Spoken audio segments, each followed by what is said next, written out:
you.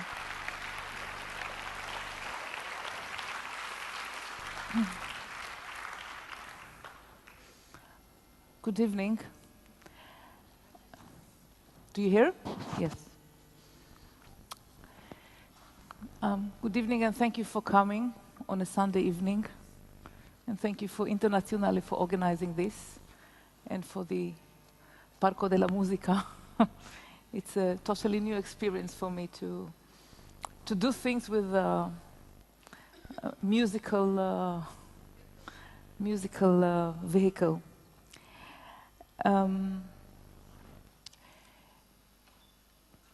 Let me start with a point. I never studied journalism. I learned with the job. What journalism is and what I should do as a journalist. And I started as a copy editor, very simple job at the bottom of the ladder, checking and rewriting and writing titles for news at the news desk at Haaretz. It was in '89. And already then I got a very good advice by one of my colleagues, an experienced one. A very good advice that accompanies till this very day. And she said, don't write cliches. When you check a piece that somebody else wrote, clean out all the cliches. She meant stylistic cliches. You have very often, you see in, I guess also in Italy, but you see it a lot in Israel in head titles. Let's say a title such as Anger Within the Palestinian Authority. Anger. It doesn't say anything. It's very convenient, but it doesn't say anything. It can fit to any piece of news, any time during the last 14 years. Anger in the PA.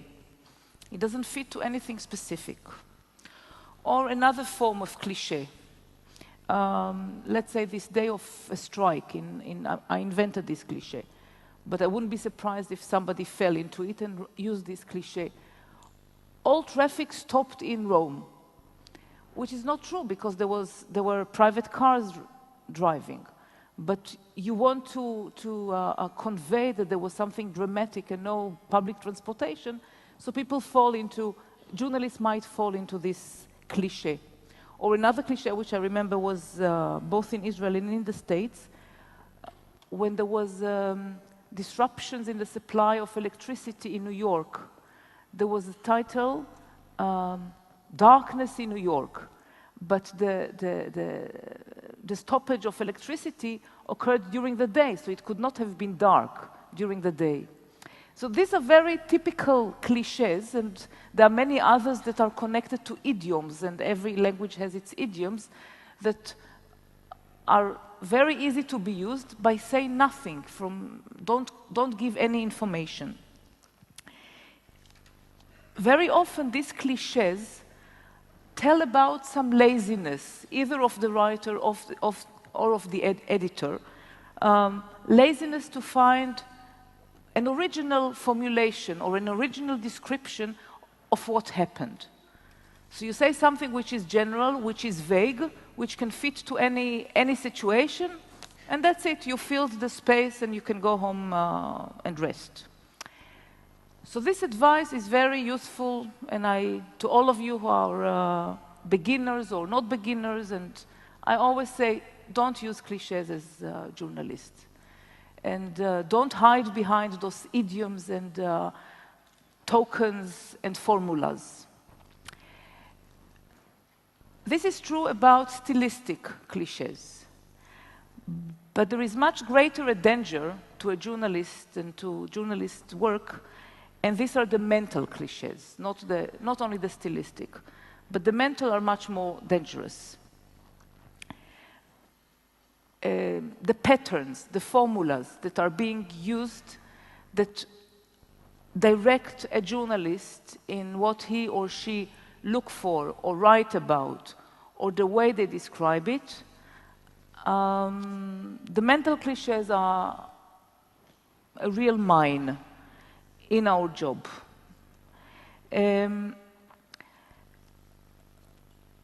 This writing in formulas, or according to what other media say, or think about, or talk about, shows a lot of that you give up your own independent thinking, that you give up on examining the subject beyond what is accustomed to speak about the subject. You refer to the self-evident and do not look inside.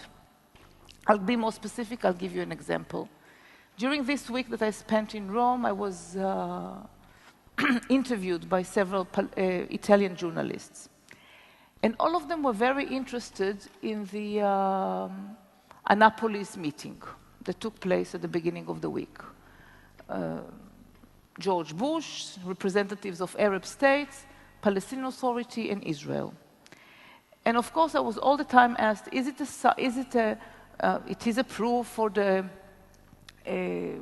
resumption of the peace process, and questions like that. I felt tired. I mean, I felt tired about these questions because, especially in one program that will be broadcast on the 1st of January here in Rome, in Italy. It's a month, more than a month's time distance, and I was asked questions about Annapolis as if it were the 20th conference of the Communist Party in '56. And very specific questions about the delegations, about the decisions, about... And on these very days, there were some other pieces of information available to everybody who is so interested in the subject, other pieces of information published in Israel.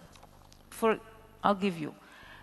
One of them is that the Israeli Ministry of Justice is looking for ways to legitimize the unauthorized outposts that maybe some of you know that since 2005 there has been, all Israeli settlements are illegal. All Israeli colonies in the occupied territories are illegal. But they are authorized by the authorities. Very often they were authorized after the fact of being established. But in the last 7 or 8 years, with the encouragement of Ariel Sharon, when he was in the opposition and not a prime minister, Israeli colonists established many unauthorized outposts near their colonies, near their settlements, but quite far away and very often on Palestinian private land. A report by an expert in the Ministry of Justice specified the history of those outposts. It was in 2005, and she, the woman called Talia Sasson, and it was meant to be the beginning of a process of dismantling those outposts. Now it's the end of 2007, maybe one was dismantled and all the rest, about 70 or 80, are kicking and alive and even growing. So now we are told that the Israeli Ministry of Justice, with a new minister, is looking for ways to legitimize those very outposts. This is one piece of news. Another piece of news is that construction in the authorized settlements still goes on.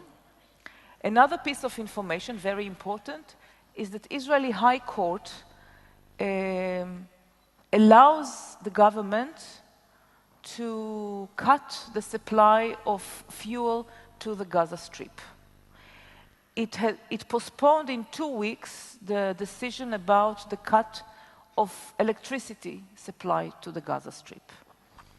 The government decided during the last month to cut the supply of fuel and of electricity to the Gaza Strip with 1.5 million people, so-called for security reasons. You have to know that the Gaza Strip is true that the Israeli troops went out of the Gaza Strip, but there is effective Israeli control over the Gaza Strip, over its borders, over what enters, what goes out, people who enter, people who leave.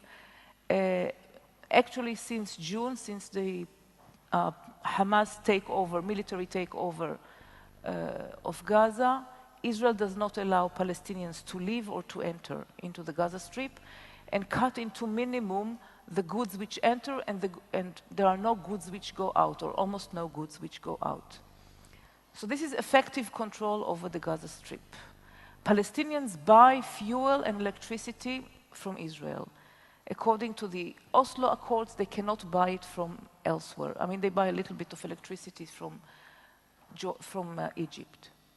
To cut the supply of electricity and fuel is a disaster. It's already lower now than it used to be 2 or 3 years ago, the supply. And so much depends on fuel, and there is a chain of disasters that might happen if these cuts indeed occur, and they were supposed to start today, such as water in Gaza. Palestinians are obliged to use only the water which is in the aquifer in Gaza, in the 360 square kilometers, what this aquifer yields. They have a yearly deficit of water. So the water gets closer and closer to the sea level. And also, there is fusion, there is this entering of sewage water into the water grid, which means that the water that Palestinians use is salty, is brick, and is brick water, but it's also very contaminated.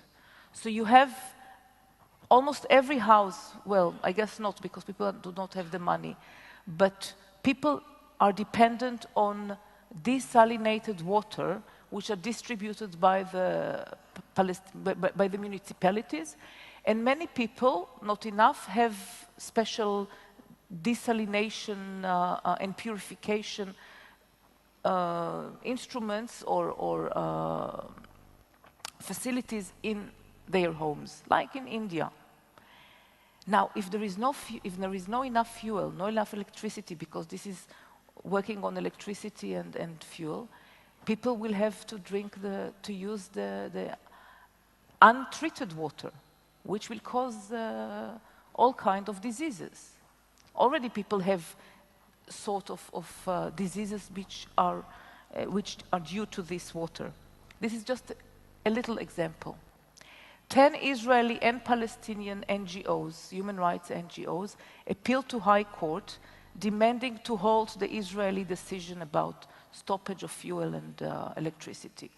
High Court, which unfortunately has the good name of defending, of being a bastion for defending human rights, is usually very lenient with the Israeli security policies, or so-called security policies, and most of its decisions are in favor of the government's policy. And this time, he indeed allowed Israel to cut the fuel supply, and still waiting with a decision about the electricity supply. Now you have these 3 pieces of news at the same week of Annapolis.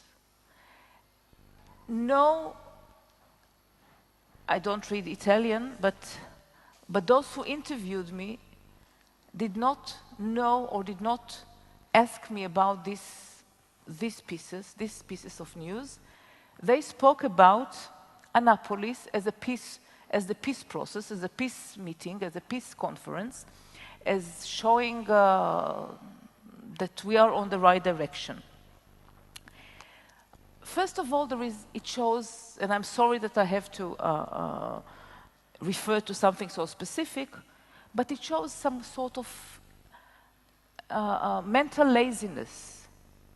We are 14, 15 years after the Oslo Accords and the Oslo process, which were portrayed as a peace process, as peace conference, as peace so and peace so. there has been enough information being published to show that the term peace is misleading, that something wrong went on, not just because, you know, things go wrong, but that something from the beginning, from the start, was wrong. And I would say it in a sort of cliche, because Israel was determined to win the peace, not to make peace, but to win the peace. Just as you win a war, you win the peace. That is, this is not the subject today, but in short, I would say to force Palestinians into a surrender arrangement. Now, there was enough of evidence to make journalists suspicious of the words peace process, peace talks, meetings, etc. Not to mention anything about George Bush and his policies. And still, these journalists cling to the Annapolis case, you know, like, oh, we can be, as if, oh, now we are relieved. There is peace again. We don't have to think about other things. But there is something worse than laziness in this example. It shows that very easily journalists, and it's not only in Italy, it's all over, because this was the discourse in CNN, in BBC, of course, Israeli press is now a bit more suspicious, but in general, it shows the journalists adopt the official version. They adopt the version or the description of reality or the representation of reality as it is done by power, by those who are interested to portray a certain event in a certain way, and they can do it because they have the power to do it. So this is a way for power, when there are such eminent journalists who are cooperating with it or collaborating with it, it enables power to dictate its representation of reality, and not to have questions, not to arouse questions and doubts which put it on a bit on the defensive. It can go on with the way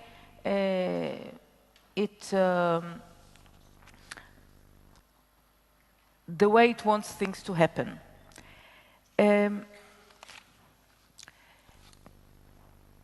If I want to be lenient with this way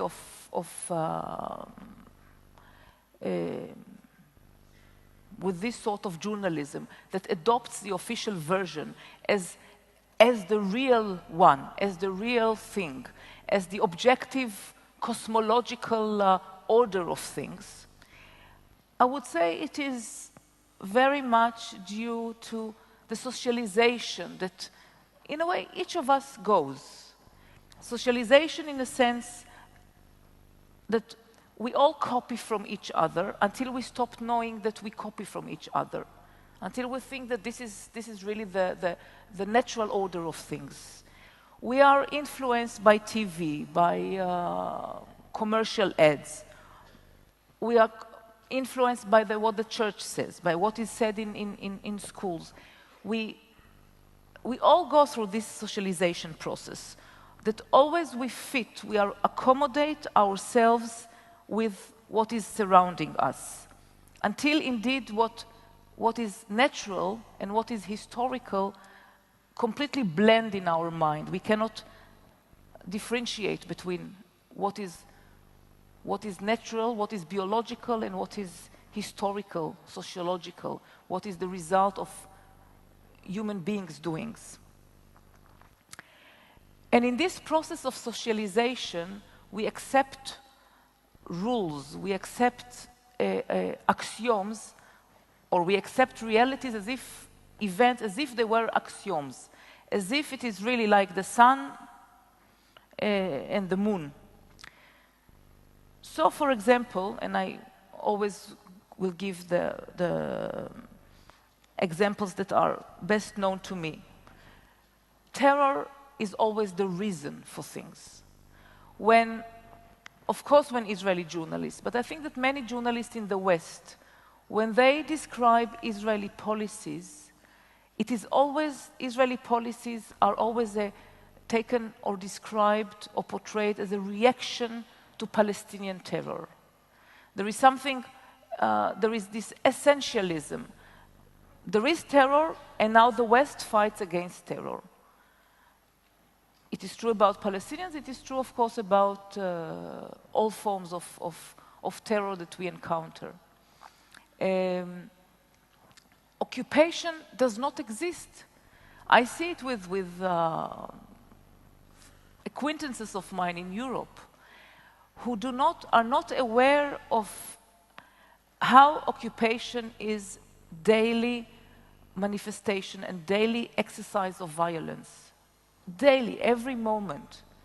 You know only when there is a Palestinian outburst of violence, but you don't know that there is all the time, or you forget that there is all the time Israeli violence. Every state is violent. Every state is violent, be it the most democratic. But of course, when it is a foreign rule, as the Israeli rule over the Palestinians is, it is violent by definition. But because it is a routine form of violence, and it's already 40 years old, it is the norm, so as the norm, it disappears. You know, the media always likes the new things and pays attention to what's new or what's dramatic. And when something is routine, even if it is dramatic routine, because it is routine, the media doesn't pay any attention to it, as it is with the occupation.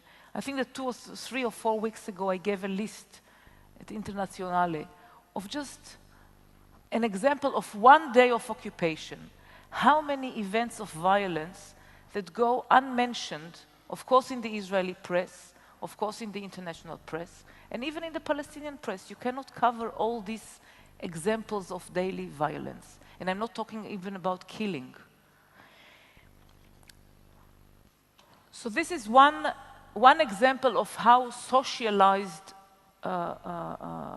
editors and socialized journalists collaborate with what is very convenient for power. You collaborate because everybody on TV nobody on TV talks about this list of 40 events of Israeli violence on a certain day. And so you copy from the other, you copy from the other media, you copy from other journalists, and you copy from power itself. You adopt the hierarchy of news that is set by power, by the government. If to think about for Western press or British press, I'm always surprised of how they deal with scandals in the royal family, right? It seems always very archaic to me, this dealing with the royal family and the scandals. But for me, the real scandal is the very fact that there is a queen and a king and a heir and princess. I mean, this is the real scandal for me. But the press does not deal with it as the real scandal. It's only some people in the fringes of British press, British left wing that talk about the whole question of kingdom, of having a kingdom. So this is another example of socialization or of cliché, mental cliché. You talk about these scandals, which show that in a way you are fascinated by the royal family, by the fact that the royal family behaves like normal people, and maybe worse than normal people, I don't know. Another example. The way that Western press writes about strikes. So here I got a splendid example in the Herald Tribune of today, just as if I was asking for this. referring to the transportation strike here in Italy. The headline, "Nightmare Day for Italy Travel." Okay, nightmare. Then you have 1, 2, 3. Only the fourth paragraph refers to the reason of the strike. The first 3 tell how nightmarish it was.